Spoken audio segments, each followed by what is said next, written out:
Tomorrow's Splash Pad Bash in Van Alstyne is a bust for now. The splash pad is temporarily closed after two vehicles crashed through it yesterday. This is a wild one. News 12's Kayla Holt spoke with the Van Alstyne Parks and Rec director about how it all went down. Just around 2:30 p.m. Wednesday. They drove in this way, came around this way. This Van Alstyne splash pad Turned around, realized they couldn't get out. looked more like a crash pad. And when they turned around, they drove onto the splash pad trying to take a left back this way. Leaving the truck stuck.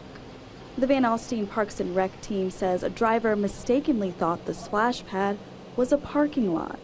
Workers made repairs to the pad for the rest of the day. There were parts of the oil pan and things like that from the vehicle that were leaking into the splash pad. Around 6 p.m., a hazmat team was called to help. They arrived, came in through the same entrance. Drove up to the site.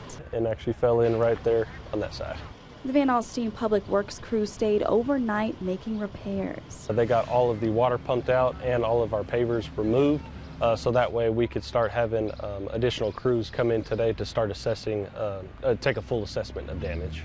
The timing of the crash couldn't be worse because the city was 3 days away from the annual Splash Pad Bash. Saturday's event is now canceled. We will look to probably have that later this summer if all goes well. The first driver who crashed into the pad was issued a citation. Both drivers were uninjured. In Van Alstyne, Kayla Holt, News 12.